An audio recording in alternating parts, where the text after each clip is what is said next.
What's going on, guys? I'm back for another spontaneous review, and this time I'm going to be taking a look at Geojelly, a 2D platformer developed and published by Sourcebuddy. A quick note before I get started, I'm gonna leave out all the extra characters and secrets because I'd like y'all to enjoy the game if you decide to play it, and that is what kept me most engaged throughout.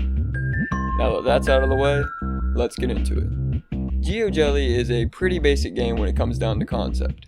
Jump side to side with the touch of the joystick, find the exit portal, and collect pretty easy to find diamonds along the way. It also does have its occasional secrets, as I said earlier, like extra portals and side conversations with extra characters, but that's all I'm saying there.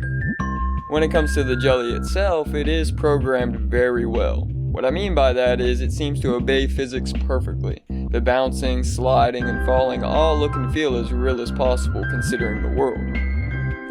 Moving on, let's cover some of the obstacles you may come across if you decide to play it. Starting out, in all actuality not even starting out, the entire game is filled with your basic platformer obstacles. Spikes, saw blades, cannons, complicated corridors, and much more once you reach the second stage. Once there, they introduce one-way paths and hover platforms, as well as bounce pads, spring pads, portals, and even more later on. The only real issue I have with the obstacles themselves is related to my next topic, but I can't pin all the blame there due to a few struggle spots I had with the hover platforms.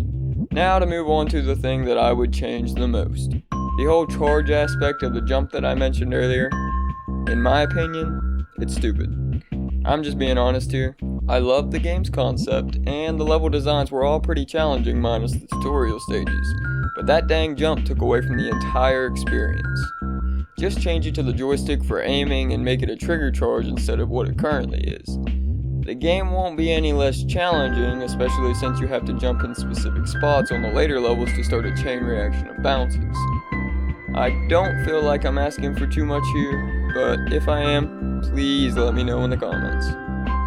Overall, the game is pretty well made, other than the few changes I would make personally.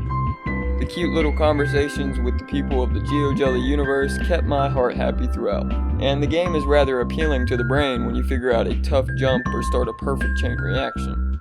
It's also priced rather well at $5, and in my opinion it is worth it if you're a platformer fan like myself. That's all I got for today, guys. Don't forget to smash that like button and subscribe, and for more news, reviews, or whatever we choose, stay tuned to Nerdsfeed.